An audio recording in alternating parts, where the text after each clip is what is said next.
नमस्कार। आप सभी लोगों का हमारे इस YouTube चैनल विकल्प एकेडमी में बहुत बहुत स्वागत एवं अभिनंदन है। जैसा कि हमारे चैनल के परिचय में आप लोगों को बताया जा चुका है कि हमारे इस चैनल के माध्यम से हम कला और कला वर्ग के स्नातक एवं परास्नातक के छात्र छात्राओं के लिए जितने भी विषय हैं उन सभी का विस्तार पूर्वक अध्ययन करवाएंगे। इन विषयों में से पहला विषय आज भूगोल विषय को प्रारंभ करके हम इस श्रृंखला का शुभारंभ करेंगे। आशा करती हूँ कि मेरे इस विकल्प एकेडमी, मेरे इस चैनल को आप सभी लोगों का बहुत सहयोग और आशीर्वाद प्राप्त होगा। आज पहला और प्रथम लेक्चर हम प्रारंभ करेंगे भूगोल विषय से।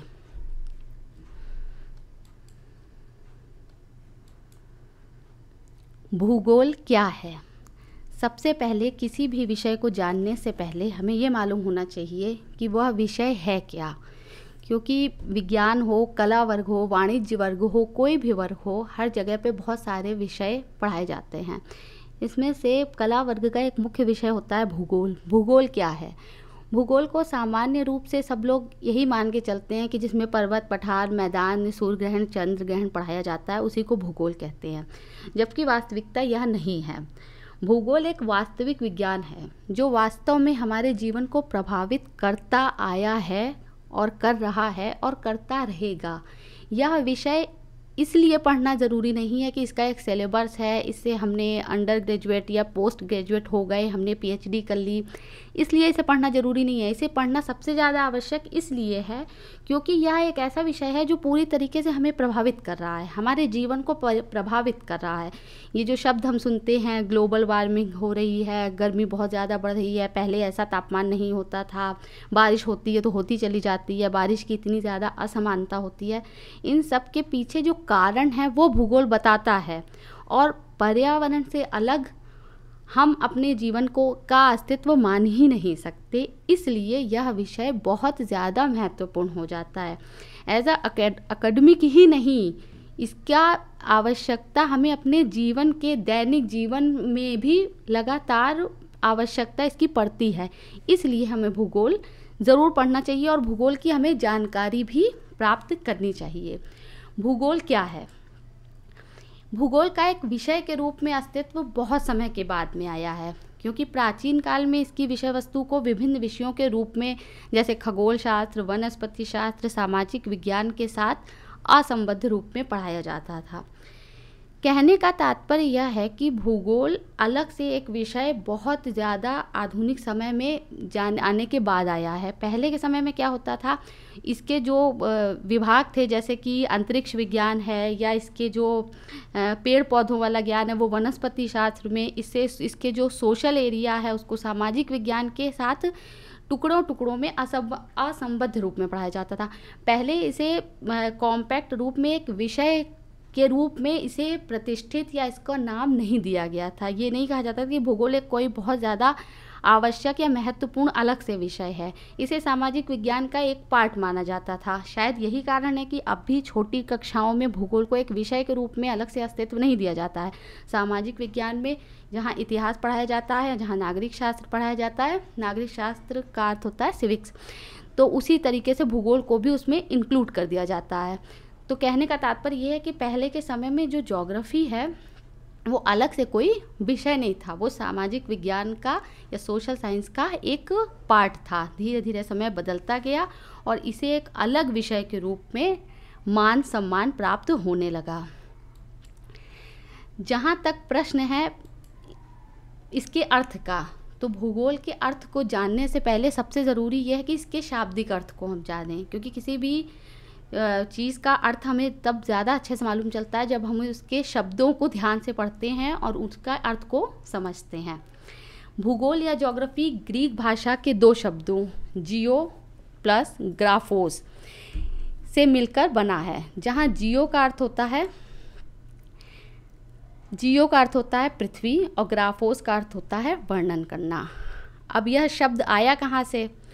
तो ग्रीक विद्वान इरेटोस्थनीज, जिनका जन्म 276 ईसा पूर्व में हुआ था, ये एक ग्रीक विद्वान थे। इन्होंने ही इस शब्द का सबसे पहले प्रतिपादन किया। जैसा कि आप चित्र में देख रहे हैं, ये महान विद्वान इरेटोस्थनीज का चित्र है। इन्होंने बताया कि जहाँ जियो का अर्थ पृथ्वी एवं ग्राफोस का अर्थ वर्णन करना होता है, इस प्रकार भूगोल का शाब्दिक अर्थ है पृथ्वी का वर्णन करना। अब यदि भूगोल में संपूर्ण पृथ्वी का वर्णन उसके अध्ययन के द्वारा किया जाता है, तो इस प्रकार अंतरिक्ष तथा भूगर्भ भी भूगोल के अध्ययन के अंतर्गत सम्मिलित किया जाता है। अब यदि हम कहें कि पृथ्वी का वर्णन, तो पृथ्वी का वर्णन में केवल धरातल तो नहीं आएगा ना, सिर्फ पेड़ पौधे, सिर्फ फूल पत्ती, केवल पर्वत पठार मैदान नदी महासागर तो नहीं आएगा ना। पृथ्वी के अंतर्गत तो अंतरिक्ष भी आएगा, और पृथ्वी के अंदर पृथ्वी का आंतरिक भाग कैसा है उसको भी इसके अंतर्गत अध्ययन किया जाएगा।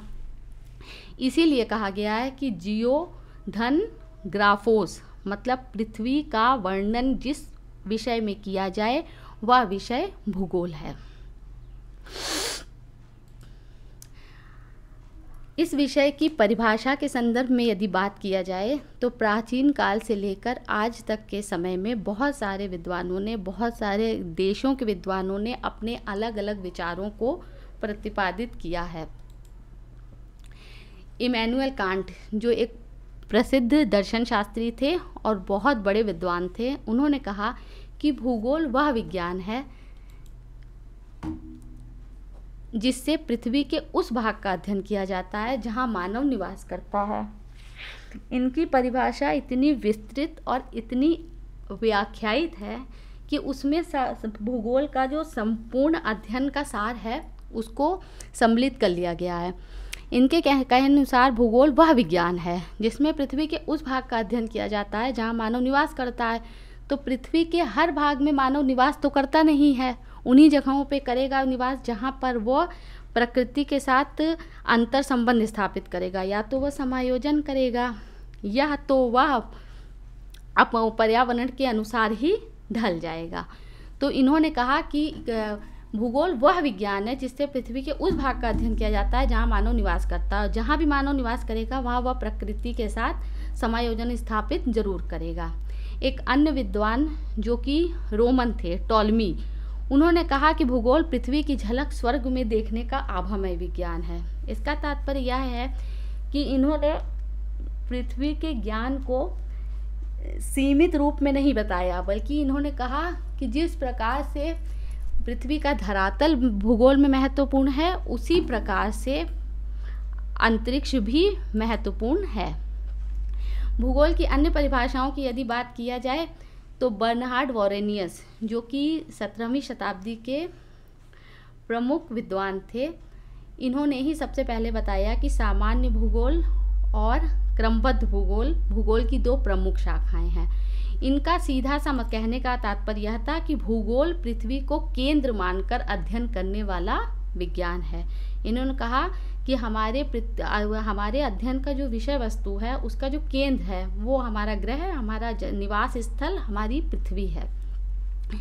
इनके अतिरिक्त रिचर्ड हार्टशॉन के अनुसार भूगोल का उद्देश्य प्रादेशिक क्षेत्रीय भिन्नता का वर्णन एवं व्याख्या करना है। इनकी परिभाषा बहुत ही ज़्यादा विस्तृत रूप को दर्शाती है।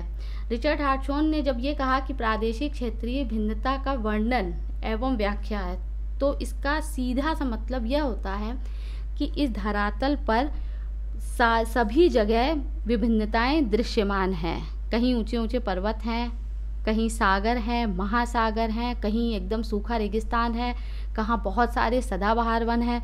तो ये भिन्नताएं किस आधार पे? ये भिन्नताएं इसी आधार पे हैं क्योंकि जलवायु की भिन्नता पाई जाती है। जलवायु की भिन्नता के कारण वानस्पतिक जो भिन्नता है वो पाई जाती है। जब इन सारी विभिन्नताओं का कारण हम जानेंगे तभी तो हम उनका वर्णन और व्याख्या कर पाएंगे। इसलिए इनकी परिभाषा को बहुत ज़्यादा लोकप्रियता मिली और बहुत ज़्यादा मान्यता प्राप्त हुई। रिचर्ड हार्टशॉन की एक पुस्तक थी द नेचर ऑफ ज्योग्राफी। कहा जाता है कि इनके समय में प्रत्येक ज्योग्राफी का स्टूडेंट इस किताब को रखने में अपना गर्व महसूस करता था। उसे लगता था कि भूगोल से संबंधित यदि किसी भी प्रश्न का उत्तर हमें चाहिए तो हमें रिचर्ड हार्टशॉन की इस पुस्तक द नेचर ऑफ ज्योग्राफी में मिल जाएगा। इसका तात्पर्य यह है कि इनकी किताब को बहुत अधिक सम्मान प्राप्त हुआ। अलेक्जेंडर वॉन हम्बोल्ट, यह एक जर्मन भूगोलवेत्ता थे। ये बहुत ही जिज्ञासु प्रवृत्ति के विद्वान थे। इन्होंने अनगिनत यात्राएं की, अनगिनत देशों की यात्राएं की, और इन्होंने कॉस्मोस नामक अपना एक ग्रंथ भी लिखा जिसमें इन्होंने भूगोल के बारे में, विशेषकर क्रमबद्ध भूगोल के बारे में बहुत सारी जानकारियाँ दी। ये अपनी परिभाषा में कहते हैं कि भूगोल अध्ययन से संबंधित विद्या है। अन्य सभी वास्तविक विज्ञान, चाहे वो प्राकृतिक हो या जैविक, पृथ्वी की घटनाओं से संबंधित होते हैं। यहाँ पे भी वही बात दृष्टिगत होती है कि कोई भी विज्ञान हो, लेकिन प्राकृतिक हो या जैविक हो, पृथ्वी में जो घटनाएं हो रही हैं वो क्यों हो रही हैं?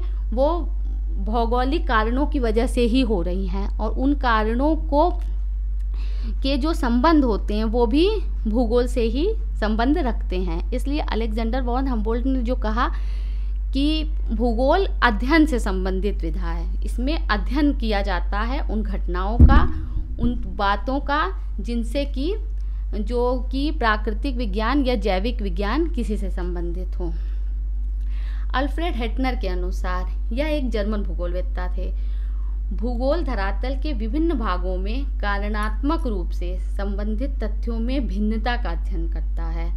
अल्फ्रेड हेटनर के अनुसार भूगोल धरातल के विभिन्न भागों में, जो धरातल के विभिन्न क्षेत्र हैं, विभिन्न अलग अलग प्रकार हैं, अलग अलग भौगोलिक रूप से जो निर्मित हुए हैं, उनके भागों में जो अंतर पाया जाता है, उसके जो कारण हैं, उनसे संबंधित जो तथ्य होते हैं, उनकी भिन्नताओं का अध्ययन करता है। अल्फ्रेड हेटनर की यह परिभाषा पूरी तरीके से भूगोल की सूक्ष्मता को दर्शाती है। इसमें बताते हैं कि उन कारणों को, उन जड़ों को, उन मूल को जानो जिनकी वजह से ये भिन्नताएं पैदा होती हैं। ये भिन्नताएं क्यों पैदा होती हैं? ये भिन्नताएं इसलिए पैदा होती हैं क्योंकि उनके कुछ कारण होते हैं, उनके जो कारण होते हैं उनसे संबंधित कुछ तथ्य होते हैं।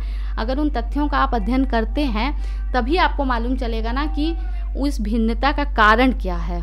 इस प्रकार अल्फ्रेड हेटनर की ये परिभाषा पूरी तरीके से ज्योग्राफी का बहुत ही अच्छा और महत्वपूर्ण जो मतलब विषय क्षेत्र है उसको भी अपनी परिभाषा में सम्मिलित करती है। विभिन्न देशों के इन विद्वानों की परिभाषाओं को समझकर हम सार रूप में क्या कह सकते हैं? हम सार रूप में यह कह सकते हैं कि भूगोल मात्र एक प्राकृतिक विज्ञान नहीं है कि बस प्रकृति से संबंधित, जैसा कि हमने अपनी बात शुरू करने के एकदम प्रारंभ में भी कहा कि सिर्फ प्रकृति से इसे जोड़ के नहीं देखना चाहिए, क्योंकि प्रकृति को मानव प्रभावित करता है और मानव को प्रकृति प्रभावित करती है, और इन दोनों के बीच जो अंतर संबंध होते हैं उन्हीं से नई घटनाएं या नए नए दृश्य उपस्थित होते हैं। तो भूगोल मात्र एक प्राकृतिक विज्ञान न होकर प्रकृति एवं मानव तथा इन दोनों के अंतर संबंधों एवं इनके संबंधों के कारण, अब इन दोनों के संबंध हैं तो इन संबंध के कुछ कारण भी होंगे, जैसे कि एकदम उष्णकटिबंधीय जो क्षेत्र होते हैं, एकदम गर्म प्रदेश होते हैं, वहाँ पे व्यक्ति अपने वातावरण के साथ जिस तरह समायोजन करता है उस प्रकार का समायोजन एस्किमो या बर्फीले प्रदेश में रहने वाले लोग तो नहीं करते ना। वो अलग तरह से समायोजन करते हैं, उनका समायोजन का तरीका दूसरा होता है, और जो उष्णकटिबंधीय गर्म प्रदेशों में रहते हैं वो दूसरी तरीके से समायोजन करते हैं। तो इन दोनों के अंतर संबंधों का और इनके संबंधों के जो कारण हैं, जिसके कारण इनको अंतर संबंध स्थापित करना पड़ता है, का जो अध्ययन करता है वही विषय भूगोल है। तो आशा है कि भूगोल की यह परिभाषा या भूगोल का यह अर्थ आप सभी को मेरी सरल भाषा में समझ में आया होगा। आप सभी लोगों का बहुत बहुत धन्यवाद मेरी बात सुनने का, मेरी बात समझने का। नमस्कार, बहुत बहुत धन्यवाद।